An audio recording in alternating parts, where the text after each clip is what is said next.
Hello everybody, my name is Arvind Agrawal and I lead the mains program for Civils Daily. Let me give you an example to set the context for this class. In India, people are fan of cricket. And not only one, we have three different formats of cricket. That is, we have Test cricket, we have One Day cricket, and we have T20. Whenever the format of the cricket changes, the approach of the player towards the game totally changes. For example, a player who is playing a Test cricket cannot play the 2020 cricket in the same way. Why? Because in Test cricket, he has to defend the ball as many as possible, while in 2020 cricket, he has to hit the ball as many as possible. Putting the same analogy in the UPSC questions, if a particular questions come in a 10 marker format or in the 15 marker format, there has to be change in the approach. Why? Because the format of the questions has changed. So we will take few previous year questions and we will try to understand that particular thing by the example. Let's come to the question. The question says, explain the cause and effect of coastal erosion in India. What are the available coastal management techniques for combating the hazard, right? The theme of the question is coastal erosion. And if you will read the question, you will find that in this question, the demands are quite explicit. Explicit का मतलब क्या हुआ कि जो चीज दिया है वो directly given. For example, in this question, causes is directly asked, effects of coastal erosion is directly asked, and the available techniques for coastal management is directly asked, right? So what I would do is I would identify the demand of the question. I would divide this demand into multiple headings. For example, demand 1 is causes, demand 2 is effects, and demand 3 is available techniques. So I assume you understand the question's theme and demand, right? Now we will try to understand कि अगर यही similar question 10 marker के format में आ गया या 15 marker के format में आ गया तो हमारी अप्रोच में कैसे चेंज आना चाहिए. क्यों? और पहले तो ये समझते हैं कि अप्रोच में चेंज आना क्यों चाहिए. First of all you need to understand this कि you can not write a 10 marker question as a 15 marker because you will lose time, you will lose word limit, and ultimately you will not be able to finish the paper. And finishing the paper is the most important thing in the UPSC mains exam, right? Now coming to, आप 15 marker को भी 10 marker की तरह नहीं लिख सकते. क्यों? क्योंकि ऐसा लगेगा कि आपके पास कंटेंट कम है. You will be able to finish the paper but you won't be able to score the marks properly. Why? Because कि evaluator will get a sense कि यार इसके पास कंटेंट कम लग रहा है, right? So you need to understand कि हमारा अप्रोच कैसे चेंज होना चाहिए. अगर हमारे पास सिमिलर क्वेश्चन 10 मार्कर के फॉर्मेट में आ जाए या वही क्वेश्चन 15 मार्कर के फॉर्मेट में आ जाए तो what will be the required change in the approach that would be there to attempt the question.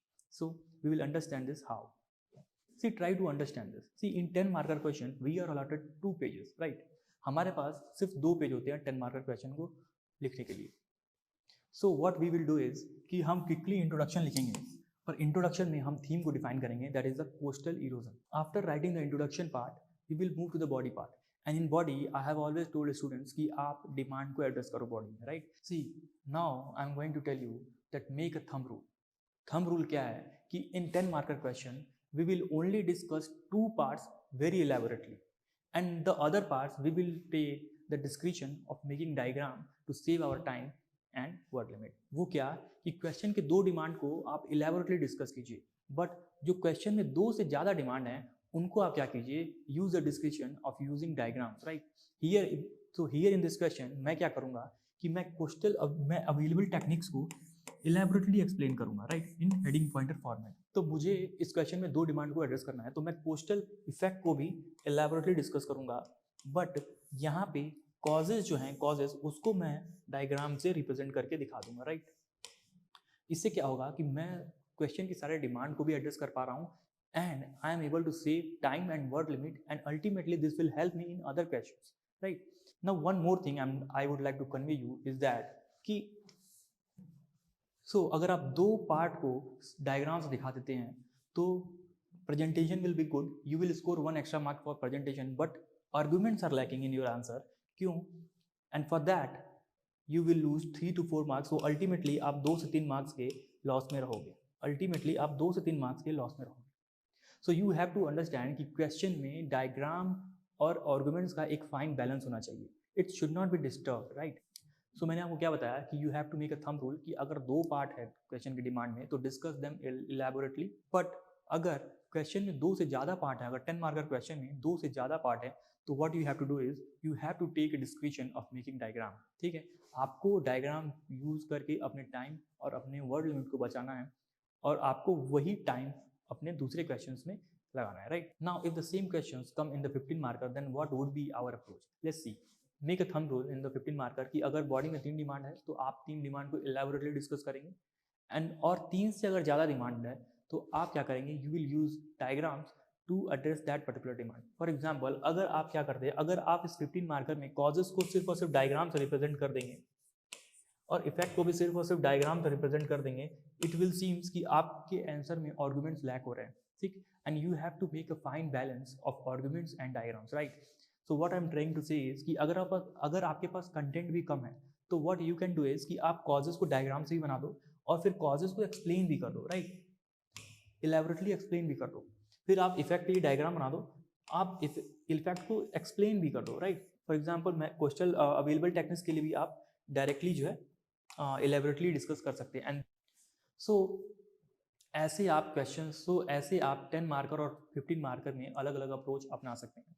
What I am trying to say is कि 10 मार्कर में एक थंब रूल बनाइए कि आप 2 से ज़्यादा डिमांड को इलेबोरेटली डिस्कस नहीं करेंगे, सिर्फ और सिर्फ 2 डिमांड को ही इलेबोरेटली डिस्कस करेंगे, और उससे ज़्यादा अगर डिमांड अगर क्वेश्चन में है, for example if a 10 marker question contains 3 demand, तो सिर्फ और सिर्फ 2 को इलेबोरेटली डिस्कस करो, एक डिमांड को use diagram to satisfy that particular demand of the question, right. In 15 marker I am trying to say you is that कि 3 demand को, बॉडी में अगर 3 डिमांड है तो try to explain all the 3 demands elaborately, but अगर 3 से ज़्यादा demand है तो यूज डायग्राम, या आपके पास कंटेंट कम है तो you can take the liberty कि आप हर एक डिमांड में डायग्राम्स के साथ एक्सप्लेनेशन देते हुए जाएं, right. So this way you can change your approach in different formats, right. We will try to understand one more important thing.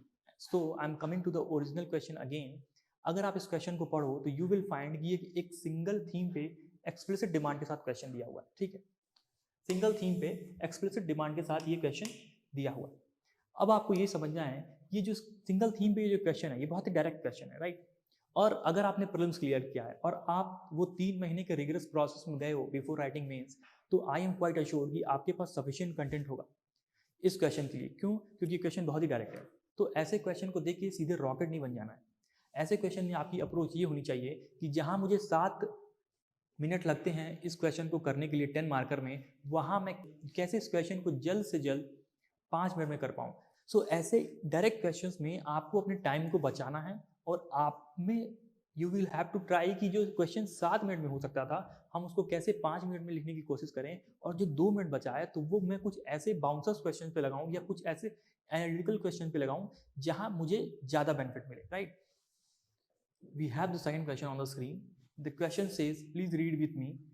Do you think that BIMSTEC is parallel organization like the SHARK? अब question को पढ़ने के बाद आपको समझ में आएगा कि बिम्स्टेक भी एक रीजनल ऑर्गेनाइजेशन है और शार्क भी एक रीजनल ऑर्गेनाइजेशन है।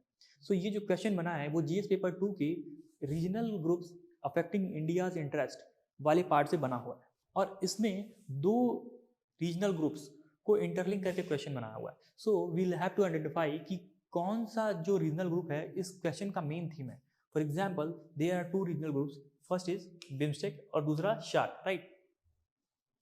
तो आपको ये आइडेंटिफाई करना पड़ेगा कि किस रीजनल ग्रुप के बारे में मुझे ज़्यादा बात करनी है। Do you think BIMSTEC is parallel organization like the SAARC? यानी कि बिम्स्टेक पे ज़्यादा फोकस है, राइट। अगर आप क्वेश्चन की अगली सेंटेंस को पढ़ें तो it says what are the similarities and dissimilarities between the two, यानी कि सिमिलरिटी और डिससिमिलरिटी पूछ रहा है, बट इससे बस सिमिलरिटीज और डिससिमिलरिटीज भी पूछ रहा है, बट यहाँ से मुझे थीम का डायरेक्ट पता नहीं चल पा रहा। How are Indian foreign policy objectives realized by forming this new organization? So यहाँ पे ये न्यू वर्ड लिखा हुआ ना, तो you will have to identify कि इन दोनों में से new organization, new regional organization कौन सी है। सो अगर आपको थोड़ा सा इनके एस्टेब्लिशमेंट का ईयर पता, then you will able to identify the theme of this question, right? So BIMSTEC जो है it was established in 1997 while the SHARK was established during Cold War in 1985. सो क्वेश्चन में आपको ये पता चल गया होगा कि the main theme of the question is BIMSTEC और the background thing is SAARC, यानी कि हमको क्वेश्चन में बिमस्टेक के बारे में ज़्यादा डिस्कस करना है, not about the shark. Shark का सिर्फ और सिर्फ रेफरेंस लेके हम क्वेश्चन में चलेंगे, ठीक। Now identifying the demand of the question is, तो डिमांड क्वेश्चन में क्या पूछ रहा है, what are similarities between BIMSTEC and SAARC, what are the dissimilarities between the two, or what is the foreign policy objective of new organization, that is BIMSTEC। यानी कि question की 3 demand को आपने आइडेंटिफाई कर लिया। The demand was quite explicit, but ये new word यहाँ पे कैच था। अगर आपको ये पता हो year of establishment of these 2 regional organisations, तो आप क्लियरली डिमांड को आइडेंटिफाई कर लोगे, राइट। सो कमिंग ऑन कि अगर सेम क्वेश्चन जिसमें 3 डिमांड है 10 मार्कर में आ गया या 15 मार्कर में आ गया, तो कैसे आप अप्रोच करोगे। तो अगर ये क्वेश्चन 10 मार्कर में आ जाए तो I have told you the thumb rule कि सिर्फ और सिर्फ 2 डिमांड को इलेबोरेटली डिस्कस करो और तीसरी डिमांड को आप डायग्राम के थ्रू प्रेजेंट कर सकते हो। और यही क्वेश्चन अगर 15 मार्कर में अगर आ जाता है तो I have told you the thumb rule कि तीनों के तीनों पार्ट को क्लियरली आपको तीनों के तीनों पार्ट्स ऑफ डिमांड को इलेबोरेटली डिस्कस करना होगा, क्योंकि आपके पास now you have been given 3 pages, right. So you will have to address all the three parts of the demand elaborately. So हम क्विकली ये समझने की कोशिश करेंगे कि क्वेश्चन की पहली सेंटेंस क्या है। Do you think that BIMSTEC is a parallel organization like the SAARC? क्या बिमस्टेक शार्क के एक पैरेलल ऑर्गेनाइजेशन है? तो अगर मैं आपको एक एनालॉजी एग्जाम्पल देने की कोशिश करूं तो मैं आपसे पूछूं कि क्या और डीडी बासु एक पैरेलल बुक्स हैं? So in a way you can say yes, they are parallel because they are catering to the quality syllabus of UPSC exam, but they are different also, they are not directly parallel. Why? Because Lakshmikant जो है वो competitive exam के format में लिखी हुई है, while the DD Basu has been written in a legal format, right, in legal style, so they are not directly parallel। तो इसी तरह इस क्वेश्चन में you will have to understand कि बिमस्टेक और शार्क दिखने में तो पैरेलल लगते हैं, but they are not directly parallel. Why? Because there are also some dissimilarities which the question has specifically asked. So इस क्वेश्चन को कैसे 10 मार्कर में अप्रोच करेंगे, कैसे सेम क्वेश्चन को 15 मार्कर में अप्रोच करेंगे, वो हम क्विकली देखते हैं। सो 10 मार्कर क्वेश्चन में आपको 2 पेजेस अलॉट होंगे, राइट। सो क्विकली आप इस क्वेश्चन में इंट्रोडक्शन लिखेंगे। So what you can write in the introduction part of this question. In introduction part first आपको ये बताना होगा कि BIMSTEC and SAARC they are not directly parallel. Secondly, you have to give the reference of SARC. You can write that SARC has been dysfunctional since 2014 because of the India-Pakistan strained relationship. That is why BIMSTEC has been more relevant these days. Coming to the body part of the question, I would say कि आप similarities को diagram से present कर दें, dissimilarities को table से present कर दें और foreign policy objective को elaborately discuss कर दें and finally conclude your answer with some value addition, right? तो इस तरह आप इस क्वेश्चन को 10 मार्कर में अप्रोच कर सकते हैं। If the same question come in the 15 marker format, then what would be the approach? We will see. Now again, if this question comes into a 15 marker format, then what would be our approach? See, introduction is question में same रहेगा. In the body part, you will discuss elaborately what are the similarities between these 2 regional organizations. Now after discussing similarities, dissimilarities को again you will use a table format because differences को हमेशा आप table format में address करिए. Thirdly, you can discuss elaborately foreign policy objectives and finally you have to conclude your answer. So this way you can change your approach in 15 marker and a 10 marker question, right? So quickly I will summarize the class for you. हमने सबसे पहले क्या देखा कि we identified the theme and demand of the question, right? After identifying the theme and demand, we have to understand one thing very clearly कि introduction में हमेशा theme को लिखना और हमेशा body में demand को लिखना, right? Secondly, what we did is कि हमने ये देखा कि अगर same question 10 मार्कर फॉरवर्ड में आ जाए या 15 मार्कर फॉरवर्ड में आ जाए तो what will be the required change in our approach. तो we had the thumb rule, I told you the thumb rule कि 10 मार्कर में हमेशा 2 डिमांड को इलेबोरेटली डिस्कस करो और 3 मार्कर और 15 मार्कर में हमेशा 3 डिमांड को इलेबोरेटली डिस्कस करो। उसके बाद जो भी डिमांड बच रही हैं use diagrams to satisfy that demand, right. Thirdly what we see is कि अगर डायरेक्ट क्वेश्चन आ रहे हैं जो आपको आते हैं, वहाँ आपको 7 के बजाय 8 मिनट नहीं लगाना, वहाँ आपको 7 के बजाय 5 मिनट ही लगाना है। आप थीम और डिमांड को सेटिस्फाई करते हुए उस क्वेश्चन को 7 के बजाय 5 मिनट में करो और जो 2 मिनट बचे हुए वो किसी और क्वेश्चन में जो कि एनालिटिकल क्वेश्चन है उसमें उस टाइम को स्पेंड करो, right. So this way you will be able to finish your paper. So Civils Daily will be coming up with more such questions. If you really like the approach given by me, please comment and stay tuned for further videos. Thank you.